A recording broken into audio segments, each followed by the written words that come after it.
Hello guys welcome to my channel. तो आशा करुँच आपण मैंने भले थे। तो आज ये जो वीडियो थंबनेल देखिए आप जानीपारे। तो विदाउट ऑफर तो क्विट जो मैंने करूँगी जॉब से ये जो वीडियो एमती ना कि कौन इमोशनल होकरी कि तुम्हें न डिसीजन न नहीं पेपर पकड़ा बेटर कि बेटर नुह। तो आज ये वीडियो में डिस्कसन करुँची। तो रिसेंट गोटे मोर यही फ्राइडे कथा किसी रियल एग्जांपल मुझे दूसरी आप जापर रिलेट करेंगे। फ्राइडे मोर डायरेक्टर आमर मैनेजर लीड आउ तीन चार्टा पिला आमर नॉर्मल गोटे डिस्कसन कॉल होता। तो से कॉल रे गोटे पिला जॉइन करथिला। से पिला जी सी एक्चुअली 5 वर्ष है से आम कंपनी अच्छी। तो से पिला को घर हूँ मुंबई। तो से मैरिज भी कर 3 ईयर है। तो तार बहुत बैकग्राउंड ठीक ठाक अच्छी, एते भी खराब नुह एते भी भल नुह। किंतु जिनस कौन सी सडन कौन है ना पेपर पकड़ापी कहीं प्लान कला।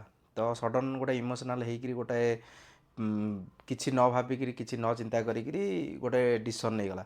तो से डिसीजन रिजन कौन थी मुझे कहूँ आप शुणु। तो से रिजन थिला कि डायरेक्टर ताकू जो आम मीटिंग सरला गोटे टास्क आम कम करूँ। तो ताकू डाटा मगाला से टास्कर सी एक्चुअली जेहेतु कंपनी 5 वर्ष है से बहुत पुराना पिला। तो मुझे तो जॉइन करची। तो जो डाटा मगाला सी कहला डाटा मो पाखे ना। गोटे लोक जो गोटे डायरेक्टर गोटे वीपी कि गोटे मैनेजर आउ लीड गोटे बड़ पोजिशन रे से सहित आम आर्गुमेंट कराटा बेटर हेनी। जेहेतु बेटर हेनी सी गोटे डाटा तो मागुस मैंने तू जी बनईनु तू कह बनई देवी। तो सी आर्गुमेंट कला अराउंड 30 मिनिट भाया आर्गुमेंट दी जन भितर है। ये कथा मुझे कहूँ फ्राइडे मंडे छुट्टी थिला। मंडे जेहेतु छुट्टी थिला ट्यूसडे से पिला सी 2-3 दिन भाभी कौन भाभी कौन ना भितर आर्गुमेंट भितर जगह मुट तो आम नु जेहेतु कौन होम शुणिला जानिलु जे आर्गुमेंट बहुत बड़ डिस्कसन हो बहुत बड़ आर्गुमेंट हो दी जन भितर है। गोटे जेहेतु गोटे वीपी लेवल गोटे लोक तुम सहित कथा हो आर्गुमेंट कराटा बेटर नाला गोटे पॉइंट। द्वितीय पॉइंट से पिला आज पेपर पकईदेला तो विदाउट ऑफर। तो ऑफर ना ही से पिला पेपर पकाउछि। घर मुंबई बैंगलोर रे जेहेतु तुम्हें बहुत सारा रिजन अच्छी कंपनी एवं 9 आवर कर देछि 9 आवर तो मैंडेटरी रहा पड़ो एक कथा। द्वितीय कथा है कंपनी की आसिक काम करार अच्छी 5 डे वर्किंग तुमको 9 आवर ऑफिस बैंगलोर ट्राफिक तुम जाच 1 आवर 1.5 आवर जावा 1.5 आवर आसवा 1 आवर पाखापाखि जो डिस्टेंस जमी तुम रोच से हिसाब से तुमको ट्राफिक लगे। सी गोटे रिजन है। तापर गोटे रिजन है बहुत समय रहा तुम तुम देख जो 9 आवर 10 आवर तुम ऑफिस रोच 12 आवर तुम दिन सका 9टा रात 9टा ऑफिस जाऊँगी। तापर तुम पाखे टाइम तुम आउ कि ना ना निजर लाइफ किसी अच्छी ना कौन अच्छी तुम किसी कर ये गोटे फैक्टर। तो से पिला गोटे माने मन भितर बहुत किसी जिनस भाविला गोटे पिला डिसीजन नहीं कि पेपर पकड़ापी। तो यहीटा केते दूर भल केते दूर खराब तो आपण मैंने जो मैंने वीडियो देखुं कमेंट भी करेंगे। तो आपन को ये वीडियो देखिए आपन कौन जानते आपणकर मत कौन आप कमेंट करेंगे कमेंट कमेंट बॉक्स रे कमेंट करेंगे। किंतु से जो पिला डिसीजन नेला मो हिसाब से मुझे भी बहुत बुझेली कि एमि डिसीजनटा नवा ठीक नुह जेहेतु तो पाखे ऑफर ना। तो तू डिसीजन नवाटा एत जल्दी पेपर पकड़ा सी पिला आज पेपर पकईदेला। पेपर पकईदेला ऑफर ना notice period 60 days 30 days company हिसाब से कंपनी भेरी कर कंपनी टू कंपनी। तो कौ कंपनी 30 डेज नोटिस पीरियड कौ कंपनी 60 डेज कौ कंपनी 90 डेज। तो चिंता कर गोटे पिला 30 डेज पर जब जॉब न पाइब विदाउट ऑफर से पिलाटा पेपर पकड़ा यहाँ करेक्ट थिला कि करेक्ट नाला गोटे पॉइंट। सेकेंड पॉइंट मोर गोटे सांगर कंपनी रे मो सांगर तांकर बापा देह खराब थिला। मो सांग कंपनी की छुट्टी मागिला कि मत एत दिन छुट्टी दरकार किंतु कंपनी मैनेजर को मेल लिखला डायरेक्टर सहित मैनेजर सहित लीड सहित समस्त सहित कथा है। किंतु ताकू कंपनी मैनेजर कहते कि किसी दिन होल्ड कले चलला ठीक अच्छे बापा देह खराब अच्छी बापा मेडिकल अच्छा। तो कथा है मेल पकेला सब कला किंतु ताकू मैनेजर कहते कि आम हॉस्पिटल रू पिला रिक्रुट करुचु तुम हॉस्पिटल तुम मेडिकल इश्यू तुम एत दिन छुट्टी कौन पाई नब। देख सेठी से पिला डिसाइड कला कौन जॉब मोर आग ना मो फैमिली पेरेंट्स आग। से पिला भी इगो हटईगला जमती ये पिलार इगो हटगला। ये पिला आज पेपर पकईदेला विदाउट ऑफर। कंपनी देख कंपनी किसी जायस ना तुमर कौन जाऊँगी कंपनी किसी भी केयर करूनी तुम फैमिली कौन चलती तुम पेरेंट्स मेडिकल अच्छी तुमर किए मेडिकल अच्छी तुमर कहार कौन है कंपनी किसी केयर करूनी प्राइवेट जॉब रे भाई किसी ना तो जो पिला आज पेपर पकेला से पिला को कंपनी 30 डेज 60 डेज भितर बाहर जाऊ सी एक कथा डायरेक्टर सहित आर्गुमेंट है द्वितीय कथा डाटा तो पाखे ना तृतीय कथा रहीगले असुविधा कौन अच्छी डाटा ना हाँ मुझे डाटा बनई देवी एते इगो हट होकरी एते तू डिसीजन सडन नहीं जावाटा बेटर नुह गोटे कथा द्वितीय कथा से जो सांगटा तुमको कहली से सांगटार जो जिनस है से सांगटा से डिसाइड करके आइला पेपर पकेबी ताको आम बुझाबुझी कलु कि भाई ना पेपर पकाना किसी करना तो मोर प्रिवियस सांगटा थिला प्रिवियस कंपानी तो ताकू मुझे बुझाबुझी आम कलु सी किसी दिन बुझिला ठीक अच्छे किंतु सी कौन कला गोटे डिसीजन है कि ऑफर उठे सारा पर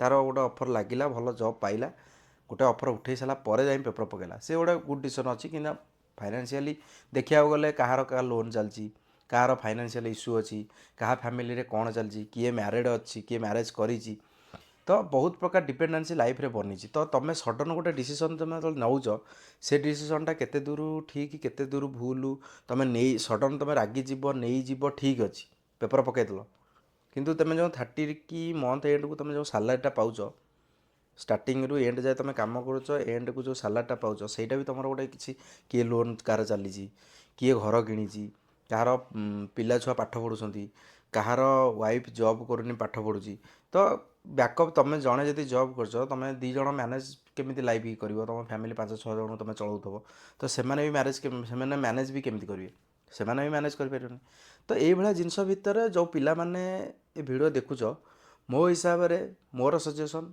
मो एक्सपीरियंस हिसाब रे तो आपण किसी भी डिसीजन भूल डिसीजन न नहीं किसी पेपर पके आवश्यक नहीं जदि भी जी जहाँ कौच नॉर्मल रुह प्राइवेट जॉब भी हो जो भी तुम जॉब कर कि सांगे सांगे गोटे डिसीजन नहीं कि गोटे पेपर पकई देकरी आम ऑफर खोजिया ऑफर मिलिया एवं सिचुएसन भल ना मुझे डिमोटिवेट करूनी क्या नेगेटिव कथा भिडियो कहूनी तो आपको जहाँ रियलिटी मुझे जनवा चाहूँगी तो पेपर पकई देकरी खोजिया पेपर न पकईकरी खोजिया भितर जॉब बहुत डिफरेन्स अच्छी कहीं तुम गोटे जॉब खोज तुम मुंडे तुम सार्प माइंड थी तुम आराम से पाठ पढ़ी गोटे जॉब पाइबा गोटे डिफरेन्ट जिनस तुमर जॉब जाइकिरी जो प्रेसर हैंडल तुम कर घरे घरे कथा हे कौन ना जॉब पड़ेगा मोर जॉब मत फायरिंग करदे कि मोर मो जॉब रिजाइन देदेली ये डिसीजन नहीं ये ऑफिस रे है तो ये कथा कई केयर करेंगे कहीं तुमर कौन चली तुम फैमिली मेम्बर गाँव में बापा माँ तुम्हें जो मैंने बहुत लोक अच्छा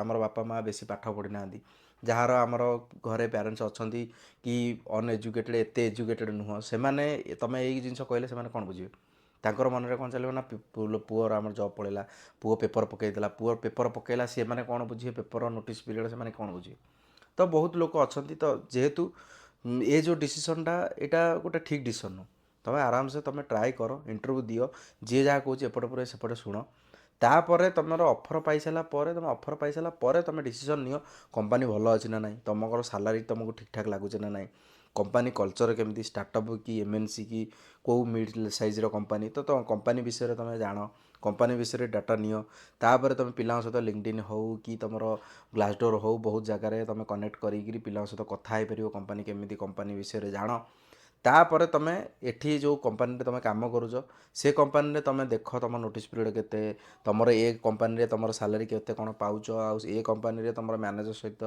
डायरेक्टर सहित रिलेसन केमी तुम गोटे नुआ जगह को जीव से नुआ जगह सेटल हाँ तुम टाइम लगे किंतु जो तुम गोटे एक्जिस्टिंग जगह तुम काम करुच पुराना जगह तो आराम से तुम से जगह आराम से तुम मैनेज कर गोटे तुम गोटे लेवल में तुम पहुँची गले तुम समस्त चिन्हा परिचय हो गले तुम काम आराम से कर सडन डिसीजन नहीं सडन पेपर पकईकरी नोटिस पीरियड रहीकि जॉब खोजिया 1 मंथ भितर कि 2 मंथ भितर जो जॉब न मिलला 6 मंथ में बसीज तुम पर्सनाल लोन कहार चली कहार कौन होम लोन चलती किए कहार पाठ पढ़ुची किए कहार बहुत प्रकार खर्च आजिकल अच्छी मेडिकल इश्यू अच्छी तुम बांग्लोर जदि भी किए रोच बांग्लोर रूम रेंट अच्छी घर भड़ा देंगे तुम फैमिली नहीं रहा बांग्लोर बहुत सारा खर्च अच्छी तो आपण मैंने भी जो मैंने भी बहुत सारा डिपेंडेंसी बनिकी अच्छी तो सडनली डिसीजनटा नवा गोटे ठीक कथा नुह तो आप आराम से ଚିନ୍ତା କରନ୍ତୁ, ଆପଣ ଆରାମସେ ଭାବନ୍ତୁ, କମ୍ପାନୀ ବିଷୟରେ ଜାଣନ୍ତୁ, ଇଣ୍ଟରଭ୍ୟୁ ଦିଅନ୍ତୁ, 2-4ଟା 5ଟା ଇଣ୍ଟରଭ୍ୟୁ ଦେଲା ପରେ ଗୋଟେ କନଫିଡେନ୍ସ ବୁମ୍ ହେଲା ପରେ ଗୋଟେ ଡିସିସନ୍ ନିଅନ୍ତୁ କି ହଁ ମୋର ଗୋଟେ ଅଫର୍ ହେଇଗଲା, ଅଫର୍ ମିଳିସାରିଲା ପରେ ମୁଁ ଆରାମସେ ପେପର୍ ପକେଇକିରି ମୁଁ ଆରାମସେ ଆଉ ଗୋଟେ କମ୍ପାନୀ ଜଏନ୍ କରିବି। କିନ୍ତୁ ସଡ଼ନ୍ ତୁମେ ଡିସିସନ୍ ନେଇଯିବ କି ନାଇଁ ମୋତେ ଆଜି ପେପର୍ ପକେଇ ଦେବାର ଅଛି, ମୋତେ ଇଏ ଅମକ କହିଲା, ସିଏ ଢମକ କହିଲା, ମୋତେ ସେ ଗାଳି ଦେଲା, ମୋତେ ମ୍ୟାନେଜର ଅମକ କହିଲା। ଦେଖ ଆଇଟି ସେକ୍ଟରରେ ପ୍ରେସର୍ ବହୁତ ଅଛି। ଆଇଟି ସେକ୍ଟରରେ ପ୍ରେସର୍ ନଥିଲେ ପିଲାଙ୍କୁ ଏତେ ପଇସା ଆଇଟି ସେକ୍ଟରରେ ମିଳିନଥାନ୍ତା। ପ୍ରେସର୍ ନେଉଛନ୍ତି ବୋଲି ସେଇଭଳିଆ ପଇସା ମିଳୁଛି। ପ୍ରାଇଭେଟ୍ ଜବ୍ ହେଉ ଗଭର୍ଣ୍ଣମେଣ୍ଟ ଜବ୍ ହେଉ ସବୁ ଜବ୍ରେ ପ୍ରେସର୍ ଅଛି। କିନ୍ତୁ ତୁମେ ଏ କମ୍ପାନୀ ଛାଡ଼ିକିରି ଗଲା ପରେ ନେକ୍ସଟ କମ୍ପାନୀ ତୁମକୁ ପ୍ରେସର୍ ହେବ ନ ହେବ ତୁମେ କେମିତି ଜାଣିଲ? କାରଣ ତୁମେ ଜାଣିନ ନା ନେକ୍ସଟ କମ୍ପାନୀରେ ତୁମ ସହିତ କ'ଣ ହେବ। ତୁମେ ଜାଣିନ ନେକ୍ସଟ ଯେଉଁ ଅର୍ଗାନାଇଜେସନ୍ ଯିବ ସେ ଅର୍ଗାନାଇଜେସନ୍ କେମିତି। ତୁମେ ଜାଣିନ ତୁମ ଏ ମ୍ୟାନେଜର ସେ ମ୍ୟାନେଜର ଭିତରେ ଡିଫରେନ୍ସ କ'ଣ। ତୁମେ ଗୋଟେ ସଡ଼ନ୍ ଡିସିସନ୍ ନେଇଯିବ ପେପର୍ ପକାଇଦେବ, ତାପରେ ତୁମେ ଦେଖିଲା ବେଳକୁ କିଛି ନଥିବ ପାଖରେ ଅଫର୍, ତ ସଡ଼ନ୍ ତୁମ ମୁଣ୍ଡ ଟେନସନ୍ ହେଇଯିବ କି ଭାଇ ମୋତେ ମୁଁ କଲି କ'ଣ ଡିସିସନ୍ ସଡ଼ନ୍ ନେଇଗଲି ତ କିଛି ହେଇପାରିଲାନି। ତ ଏଇଭଳିଆ ସିଚୁଏସନ୍ ଭିତରେ ବର୍ତ୍ତମାନ ତୁମେ ଆରାମସେ ଅଫର୍ ଉଠାଅ, ତାପରେ ପେପର୍ ପକାଅ। କିଛି without offer, without any offer ତୁମେ ପେପର୍ ପକାଇବା କୌଣସି ବି ଜବ୍ କ୍ୱିଟ୍ କରିବାଟା ଠିକ୍ ନୁହଁ। ଆରାମସେ ତୁମେ ନିଅ, ଆରାମସେ ଜବ୍ ବଜାଅ, ତାପରେ ପେପର୍ ପକାଅ, ବେଟର୍ ହେବ ମୋ ହିସାବରେ। ତ ଆପଣମାନଙ୍କୁ ଏଇ ଭିଡ଼ିଓଟା ଯଦି ଭଲ ଲାଗିଥିବ ପ୍ଲିଜ୍ ଲାଇକ୍ ସେୟାର ସବସ୍କ୍ରାଇବ୍ କରିବେ ମୋ ଚ୍ୟାନେଲକୁ। ମୁଁ ଆପଣମାନଙ୍କ ପାଇଁ ଭଲ ଭିଡ଼ିଓ ନେକ୍ସଟ ମୋ ଭିଡ଼ିଓରେ ଆଣିକି ଆସିବି। ଆପଣମାନଙ୍କର ଯେଉଁ ଭିଡ଼ିଓ ବି ଦରକାର ଆପଣ କମେଣ୍ଟ ବକ୍ସରେ କମେଣ୍ଟ କରିପାରିବେ। ମୁଁ ସେ ଟପିକ୍ ଉପରେ ଭିଡ଼ିଓ ବି ବନେଇକି ଆଣିପାରିବି। ରିଅଲ୍ ଟାଇମ୍ରେ କ'ଣ ଚାଲିଛି, ରିଅଲ୍ ଲାଇଫ୍ରେ କ'ଣ ଆଇଟି ସେକ୍ଟରରେ ଚାଲିଛି, ମୁଁ ଆପଣଙ୍କ ପାଇଁ ଆଣିକି ଆସିବି।